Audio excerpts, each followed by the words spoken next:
Both the commentators have had their opening arguments. I now shift our attention to the second question. Has Prime Minister Dr. Manmohan Singh let Pakistan off the hook by inviting Gilani to watch this cricket match in Mohali? And I put this question first to Dr. Shashi Tharoor.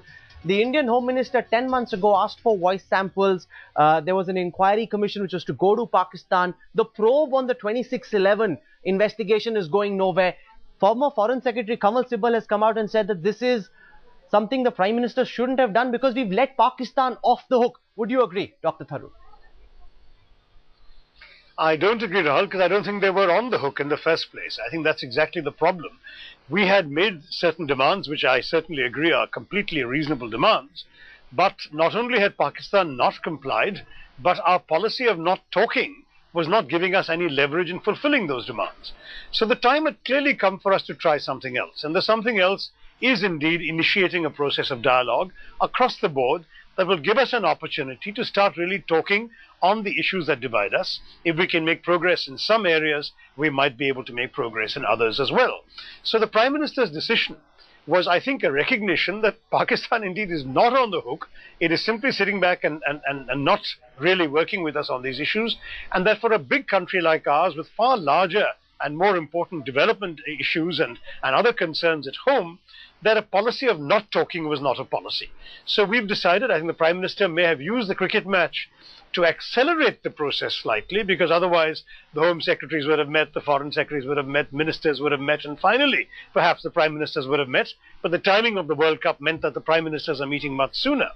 But I would say that nonetheless it is a logical, thought-through policy step, and cricket is merely an occasion, not the cause of it. Mr. Khan, people in India are asking, why should Indian and Pakistani Prime Ministers be talking, given the fact that there's been zero movement?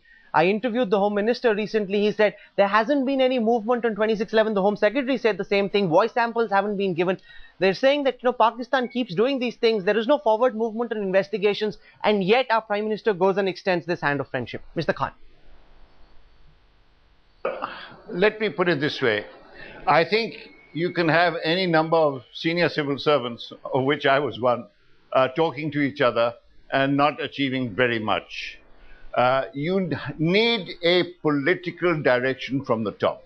And I think the two Prime Ministers meeting and giving this direction from the top is very, very essential. Secondly, I would say that you've been saying that Pakistan has not done enough. To some extent, I agree with that, but I think we need to do much more to be able to meet India halfway. And I really think this is the time for us to bury the hatchet and listen to the public. I have listened to the public. I know that people on both sides of the frontier want peace, they want cooperation, they want development, they want to end hostility, and I think this is the voice of the people which must be heard.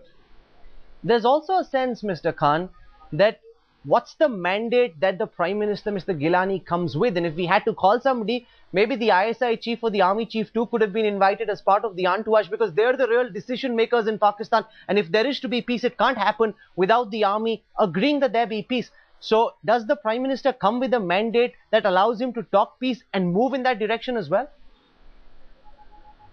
Well, I think this is a perception which is very strongly held in India and some other places.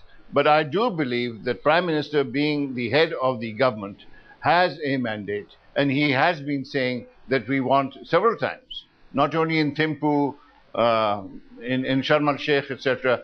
He has been saying that we want to have good neighborly relations with India. But I think we have to do our homework.